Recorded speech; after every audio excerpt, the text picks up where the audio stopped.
So, good morning all. നമ്മളിന്ന് stock രജിസ്റ്റേഴ്സിനെ പറ്റിയിട്ടാണ് discuss ചെയ്യാൻ പോകുന്നത്. ഇതൊരു വളരെ ചെറിയ ടോപ്പിക്കാണ്. ഇന്നലെ നമുക്ക് ഷഹനാസ് അറ്റൻഡൻസ് രജിസ്റ്റേഴ്സിനെ പറ്റിയിട്ട് പറഞ്ഞു തന്നിട്ടുണ്ടായിരുന്നു. അതുപോലെ കുറച്ച് ആർട്ടിക്കിൾസിനെ പറ്റിയിട്ട് ഡീറ്റെയിൽസ് നമ്മൾ എഴുതി വെക്കുന്ന ഒരു ബുക്കാണ് സ്റ്റോക്ക് രജിസ്റ്റർ എന്ന് പറയുന്നത്. നമ്മൾ പറഞ്ഞ പോലെ it is A record of all movable property.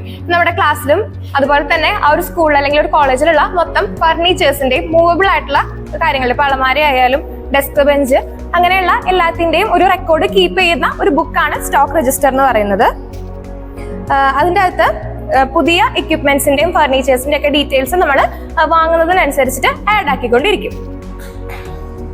ഈ ഒരു സ്റ്റോക്ക് രജിസ്റ്റേഴ്സിനകത്ത് നമ്മൾ എന്തൊക്കെയാണ് എൻട്രി ചെയ്യുന്നത്, അല്ലെങ്കിൽ അതിന്റെ അകത്ത് ആ ഒരു കറക്റ്റ് രജിസ്റ്ററിന്റെ ഒരു ഫോർമാറ്റ് നോക്കുകയാണെങ്കിൽ ആദ്യം തന്നെ നെയിം ഓഫ് ദ ആർട്ടിക്കിൾ, ഇപ്പൊ എന്താണ്, ഡെസ്ക് ആണോ, ബെഞ്ച് ആണോ, അല്ലെങ്കിൽ ഒരു മേശയാണോ, കസേരയാണോ, എന്താണോ നമ്മൾ പുതിയതായിട്ട് വാങ്ങിയിട്ടുള്ളത് അതിന്റെ ഡീറ്റെയിൽസ്, പേരാണ് എഴുതിയിട്ടുണ്ടാവുക. അത് കഴിയുമ്പോൾ ക്വാണ്ടിറ്റി, എത്ര എണ്ണം വെച്ചിട്ടാണ് നമ്മളത് വാങ്ങിയിട്ടുള്ളത് എന്നുള്ള ഡീറ്റെയിൽസ് ഉണ്ടാവും. അതുപോലെ തന്നെ പ്രൈസ്, ഒരു കാര്യം വാങ്ങുമ്പോൾ അതിന്റെ പ്രൈസും വളരെ ഇമ്പോർട്ടന്റ് ആണല്ലോ. അപ്പോൾ അതിനെ വാങ്ങുന്ന സമയത്തുള്ള അതിന്റെ പ്രൈസും കൂടെ ആ റെക്കോർഡിൽ ഉണ്ടാവും.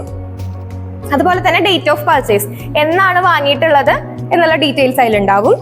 അതുപോലെ തന്നെ name of the firm which it is supplied, ഏത് കമ്പനിയിൽ നിന്നാണോ അല്ലെങ്കിൽ ഏത് സ്ഥലത്തു നിന്നാണ് നമ്മളത് വാങ്ങിയിട്ടുള്ളത് എന്നുള്ള ഡീറ്റെയിൽസും അതിൻ്റെ അകത്ത് കൊടുത്തിട്ടുണ്ടാവും.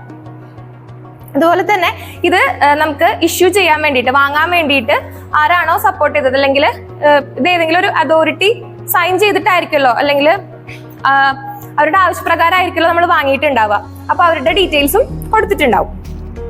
ഇതാണ് സ്റ്റോക്ക് രജിസ്റ്ററിന്റെ ഒരു എക്സാമ്പിൾ ആയിട്ട് കാണിക്കുന്നത്.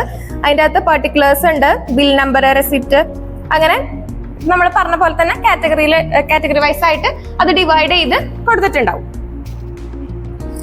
പിന്നെ ഈ ഒരു രജിസ്റ്ററിന്റെ അകത്ത് കീപ്പ് ചെയ്യുന്ന ആള് ശ്രദ്ധിക്കേണ്ട കുറച്ച് കാര്യങ്ങളും കൂടെ ഉണ്ട്. അതായത് ആള് ഫിസിക്കലി എല്ലാ മൂവബിൾ ആർട്ടിക്കിൾസിന്റെയും വെരിഫിക്കേഷൻ ചെയ്തിരിക്കണം എന്നാണ് പറയുന്നത്. അതായത് എല്ലാം വന്ന് ഇത് അവിടെ തന്നെ ഉണ്ടോ എന്നുള്ള കാര്യങ്ങളൊക്കെ നമ്മൾ നോക്കിയിട്ടുണ്ടാവണം. അതുപോലെ തന്നെ ഏതെങ്കിലും ആർട്ടിക്കിൾസ് ഇപ്പോൾ ഡാമേജ്ഡ് ആയിട്ടുണ്ടോ, അല്ലെങ്കിൽ ഏതെങ്കിലും മിസ്സിംഗ് ആണോ എന്നുള്ളതൊക്കെ ഇതിന് ഉത്തരവാദിത്തമുള്ള ആള് നോക്കിയിട്ടുണ്ടായിരിക്കണം. അപ്പൊ അങ്ങനെ ഉണ്ടെന്നുണ്ടെങ്കിൽ അത് റീപ്ലേസ് ചെയ്യാൻ വേണ്ടിയിട്ടുള്ള കാര്യങ്ങളും അവർ ചെയ്യണം. അതുപോലെ ഇതിന് ചിലപ്പോൾ നമ്മൾ റൂം വൈസ് ഇൻചാർജസ് കൊടുക്കാറുണ്ട്. അതായത് ഇപ്പോൾ മേജർലി അത് ക്ലാസ് ടീച്ചർ തന്നെയാണ് ആ ഒരു ക്ലാസ്സിന്റെ അകത്തുള്ള ആർട്ടിക്കിൾസിന്റെ കാര്യം അല്ലെങ്കിൽ ഈ ഒരു സ്റ്റോക്ക് രജിസ്റ്റർ അതിൻ്റെ അകത്ത് വെക്കുക. അപ്പൊ നമ്മുടെ ക്ലാസ്സിൽ നിന്നൊക്കെ ആണെങ്കിൽ എളുപ്പമാണല്ലോ, ഒരു സ്കൂളിലെ മൊത്തമായിട്ട് ഒരാൾ നോക്കുന്നേക്കാളും അത് ഡിവൈഡ് ചെയ്ത് കൊടുക്കുകയാണെങ്കിൽ എളുപ്പമാണല്ലോ. ഇപ്പൊ ക്ലാസ് ടീച്ചർക്കാണെങ്കിൽ നമ്മുടെ ക്ലാസ്സിൽ എത്ര ഇതുകളുണ്ട്, അത് ഡാമേജ് ആണോ എന്നുള്ളത് മാത്രം നോക്കിയാൽ മതിയല്ലോ. അതുപോലെ ഇപ്പൊ ഏതെങ്കിലും നമുക്ക് ഉപയോഗിക്കാൻ പറ്റാത്ത വസ്തുക്കൾ ഉണ്ടെങ്കിൽ അത് നമ്മൾ ആ ഒരു സ്റ്റോക്ക് രജിസ്റ്ററിൽ നിന്ന് വെട്ടി അത് ഹെഡ് മാസ്റ്ററിന്റെ സൈൻ വെച്ച് ഇനീഷ്യൽ ചെയ്തിട്ടുണ്ടായിരിക്കും. അതാണ് അതിന്റെ ഒരു പ്രൊസീജിയർ പറയുന്നത്. അതുപോലെ തന്നെ കുറച്ച് ടൈപ്സ് ഓഫ് സ്റ്റോക്ക് രജിസ്റ്റേഴ്സ് പറയുന്നുണ്ട്. ആദ്യത്തെയാണ് stock book of furnitures and appliances, നമ്മൾ പറഞ്ഞിരിക്കുന്ന പോലെ ഈ മേശ, കസേര, ഡെസ്ക്, ബെഞ്ച്, അതൊക്കെ. പിന്നെ സ്റ്റേഷനറി സ്റ്റോക്ക് രജിസ്റ്റർ, അതിന്റെ കൂടാതെ മറ്റു സാധനങ്ങളൊക്കെ, ഇപ്പൊ എന്തെങ്കിലും വേറെ ആർട്ടിക്കിൾസ് എന്തെങ്കിലും, ഇപ്പൊ ബുക്കോ അങ്ങനെ രജിസ്റ്ററുകളോ അങ്ങനെ എന്തെങ്കിലുമൊക്കെ വാങ്ങുന്നുണ്ടെങ്കിൽ അത്. പിന്നെ ക്രാഫ്റ്റ് സ്റ്റോക്ക് രജിസ്റ്റർ, ഇങ്ങനെ 3 ടൈപ്പ് സ്റ്റോക്ക് രജിസ്റ്റേഴ്സ് ആണ് ഉള്ളത്. അപ്പൊ ഇത്രയായിരുന്നു ടോപ്പിക്. സ്റ്റോക്ക് രജിസ്റ്റേഴ്സ് എന്ന് പറയുമ്പോൾ വേറെ ഒന്നുമില്ല, ജസ്റ്റ് നമ്മൾ സിമ്പിൾ ആയിട്ട് മനസ്സിലാക്കി വെക്കുക, നമ്മുടെ മൂവബിൾ